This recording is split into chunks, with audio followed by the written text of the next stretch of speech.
ஸ்ரீ இராமாயணம் பாகம் 12. என் சித்தத்தில் திட்டிக்கும் புத்தமுதம் போன்றவரே, நான் அசுரர்களின் தன்மையைக் கண்டு வெறுத்து தேவருக்கும் முனிவருக்கும் அன்புடையவளாக இருக்கின்றேன்.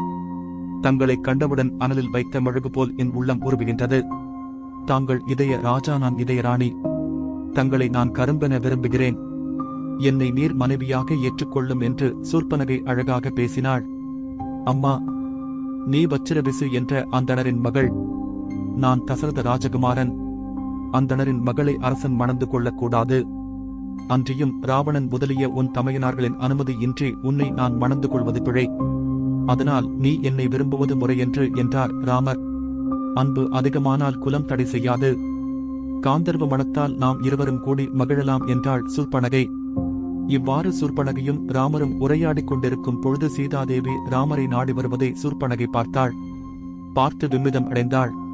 இவள் நம்மைப் போல் இடையில் வந்தவளாக இருக்க வேண்டும். பிரம்மதேவன் அழகிற்கு ஒரு வரம்பாக இந்த இருவரையும் படைத்தான் போலும்.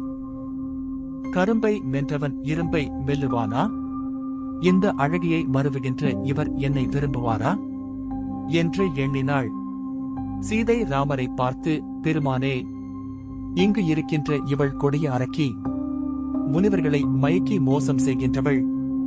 மாயத்தில் வல்லவள். மிகவும் பொல்லாதவள். இவளை நம்பாதீர்கள் என்று கூறினாள். சீதையை பார்த்து, சிவ பூஜையில் கரடி புகுந்தது போல் நானும் என் கணவரும் பேசி மகிழ்கின்ற பொழுது இங்கு ஏன் வந்தாய்? இந்த இடத்தை விட்டு ஓடிப்போ என்று விரட்டினாள் சூர்ப்பனகை. சீதாதேவி அஞ்சி ராமரை பற்றிக் கொண்டாள். ராமர் இந்த அரக்கியுடன் உரையாடுவது பிழை. இது பெருங்கேடு செய்யும் என்று எண்ணியே. அரக்கியே, நெருப்பை தின்ன புழு விரும்புவது போல் நீ என்னை விரும்புகின்றாய் என்று கூறிவிட்டு சீதா தேவியின் கரமலரை பற்றிக் கொண்டு பர்ணசாலையை அடைந்தார். சூர்ப்பனகை முகத்தில் உதரம் ஒழுக அலங்கோலமாக இலங்கை வாசிகள் திடுக்கிட்டு திகைத்து நின்றார்கள். ராவணன் சபா மண்டபத்தில் கம்பீரமாக வீற்றிருந்தான். அரம்பையர்கள் ஆடினார்கள், கந்தர்வர்கள் பாடினார்கள், முனிவர்கள் தங்க கிண்ணத்தில் அர்ச்சதை வைத்துக் கொண்டு இந்த அரிசியை உன் வாயில் என்று இடுவோமோ என்று முணுமுணுத்துக் கொண்டு நீடு வாழ்க்க என்று உரத்த குரலில் கூறிக்கொண்டே அச்சதையை தெளித்தார்கள். மகோன்னதமான அந்த ராஜசபையில் நெருப்போடு மேகம் விழுவது போல் உதிரம் சிந்த சூர்ப்பனகை ராவணன் காலில் விழுந்து அழுதாள். ராவணன் தங்கையின் நிலையைக் கண்டு கட்டுக்கடங்காத கடும் கோபத்தை கொண்டான். கோபத்தினால் அவன் கண்களிலும் காதுகளிலும் மூக்கிலும் இருந்து நெருப்புப் பொறிகள் பறந்தன. அதனால் மீசை மயிர்கள் எரிந்து கரிந்தன. நாவினால் அந்த தீயை அணைத்துக் கொண்டான். இடி இடித்தது போல் முழங்கி, என் அருமை தங்கையே, உன் மூக்கையும் காதையும் அறுத்தவர்கள் யார்? என் அருமை தங்கையாகிய உன் மூக்கை அறிய உலகில் யாருக்கு துணிவு ஏற்படும்? இவ்வாறு செய்தவர்கள் யாராக இருப்பினும் அவர்களை ஒரு நொடியில் நான் யமன் உலகத்திற்கு குடியேற்றுவேன் என்றும் முழங்கினான். அவனுடைய சீற்றத்தைக் கண்டு அமரர்கள் அஞ்சினார்கள். கதிரவன் கதி கலங்கினான். 8 குல மலைகள் அசைந்தன. 7 கடலும் கொந்தளித்தன. அண்ணா, 2 சிறிய மானிடர்கள் முப்புரி நூல் தரித்துள்ளவர்கள். தசரத ராஜகுமாரர்கள். சமானம் இல்லாத வில்லாளிகள். உன்னை ஒரு பொருளாக எண்ணாமல் ஒரு சிறிய துகளாக எண்ணுபவர்கள். மூத்தவனாகிய ராமன் மிகவும் சார்ந்த சீலன். இளையவன் சீற்றம் உடையவன். அவன்தான் என்னை இவ்வாறு செய்தான் என்றாள். ராவணன், அன்பு தங்கையே, தேள் கூட கை வைத்தால் தான் கொட்டும். நீ என்ன செய்தாய் என்று கோபத்துடன் கேட்டான். அண்ணா, ராமனுடைய மனைவி அழகு சிகரம். அவளைக் காண 1,00,000 கண்கள் வேண்டும். உன் 20 கண்கள் போதாது. அவள் தங்க சிலை, அன்னநடை, மின்னலிடை, பால்மொழி, சேவல் விழி. அவளை நீ அடைந்தால் அதுவே பெரும் பாக்கியம் ஆகும். அண்ணா, இந்திரன் சசி தேவியை பெற்றான். முருகனின் தந்தையாக சிவபெருமான் உமாதேவியை மனைவியாக பெற்றார். செந்தாமரை கண்ணனாகிய பெருமாள் லட்சுமி தேவியை மனைவியாக பெற்றார். சீதையை நீ பெற்றாயானால் சீதைக்குள்ள அழகு இந்திராணிக்கும் பார்வதிக்கும் திருமகளுக்கும் இல்லாமையினால் நீயே பெரிய புண்ணியவான். அண்ணா, திருமால் லட்சுமியை மார்பில் வைத்திருக்கின்றார். சிவபெருமான் மலைமகளை தன் உடம்பின் ஒரு பாதியில் வைத்திருக்கிறார். சீதையை நீ அடைந்தால் அவளை எங்கே வைத்து வாழப்போகிறாய்? அண்ணா, அழகின் தெய்வமாகிய லட்சுமி சீதைக்கு பணிவிடை செய்யவும் தகுதியாக மாட்டாள். அவள் கைப்பட்டால் பட்டமரம் துளிர்க்கும். அவள் பேசினால் கல் கரையும் இரும்பும் இலகும். ஆதலால் அவளை உனக்கு கொண்டு வந்து தரவேண்டுமென்று தூக்கப் போனேன். கோபமே வடிவாகிய லட்சுமணன் மூக்கையும் காதையும் அறிந்துவிட்டான். அண்ணா, நீ சீதையைக் கொண்டு வந்து வாழ்கின்ற பொழுது அந்த ராமனை எனக்கு கொடுத்துவிடு என்றாள். இதைக் கேட்ட ராவணன், தங்கையே, ஜன்ஸ்தானத்தில் இருக்கின்ற கரனிடம் சொல்லியிருந்தால் கரன் அரனிடம் வரம் பெற்றவன். அவன் அந்த மானிடப் புழுக்களை கொன்றிருப்பானே, அவனிடம் நீ ஏன் முறையிடவில்லை என்று கேட்டான். சூர்ப்பனகை, அப்படி செய்யாமல் இருப்பேனா? நான் கரனிடம் போய் முறையிட்டேன். கரன், திருசரன், தூஷணன் மற்றும் 60 லட்சம் சேனைகளுடன் ராமரிடம் போர் புரிந்து 3 நாழிகையில் அத்தனை பேரும் மாண்டு போனார்கள் என்று கூறியதைக் கேட்டதும் ராவணன் தன் தம்பியாகிய கரன் மாண்டதையும் மறந்தான். தங்கையின் நாசியை அறுத்த லட்சுமணனையும் மறந்தான். சூர்ப்பனகையால் கேள்விப்பட்ட சீதையை மறந்தானில்லை. அரசவையை கலைத்துவிட்டு தன் அரண்மனைக்கு சென்றான். சீதாதேவி தன் இதயமாகி சிறையில் வைத்தான். பிராட்டியார் மேல் கொண்ட பெருங்காதலால் காமாக்கினி கொழுந்து விட்டு எரிந்தது. அவன் உடம்பெல்லாம் கருகியது. சந்திரனும் தென்றல் காற்றும் அவனுக்கு வடவைத்தீயை போல் வெப்பத்தை கொடுத்து வாட்டி வதைத்தன. வசந்த ருது முதலிய ருதுக்களையெல்லாம் மாற்றி மாற்றி அழைத்தான். காலங்கள் அவன் கட்டளைக்கு அடங்கி மாறி மாறி வந்தன. அன்று இரவு அவன் பட்ட வேதனைக்கு அளவே இல்லை. பொழுது புலர்ந்தது. கண் கண்ட இடமெல்லாம் சீதையின் வடிவம் உருவ ஒளியில் தோன்றின. அந்த மாய வடிவத்தை தடவி தடவி பார்த்து ஏமாந்தான். இதேபோல் சூர்ப்பனகை ராமபிரானையை எண்ணி ஏங்கினாள். அவளுக்கும் கண்ட இடமெல்லாம் ராகவனுடைய உருவம் தோன்றி காட்சியளித்தது. தூதுவரை அனுப்பி சூர்ப்பனகையை ராவணன் அழைத்தான். போய் தங்கும் நெஞ்சை விடக்கூடியவளாகிய சூர்ப்பனகை அங்கு வந்தாள்.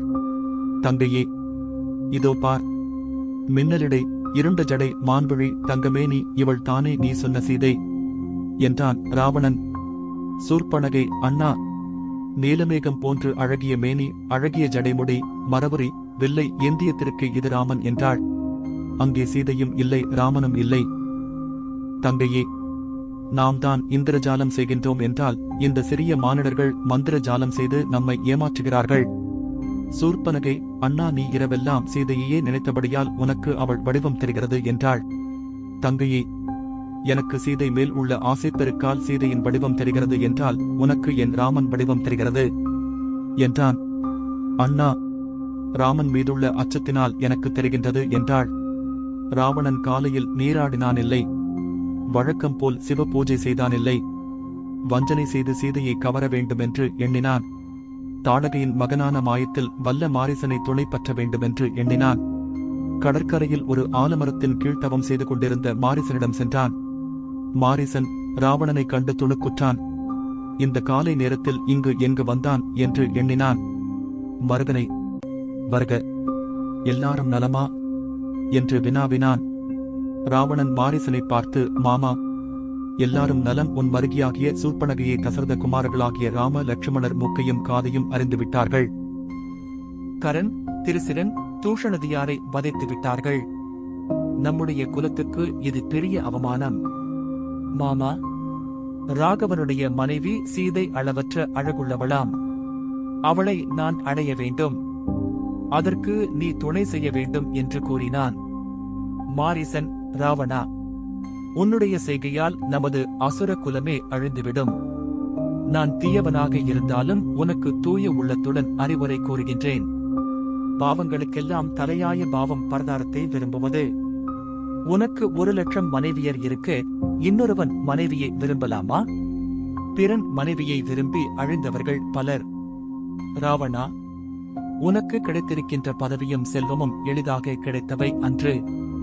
பல காலம் பட்டினி கிடந்து வேள்வித்தியில் உன் கரங்களையும் சிரங்களையும் துடித்து அக்கினியில் ஆகுதி கொடுத்து பல காலம் தவம் செய்து பெற்ற பதவியை பெண் ஆசையினால் இழக்காதே என்று அறிவுரை கூறினான். செவிடன் செவியில் வீணையின் ஒலி விழுகுமா?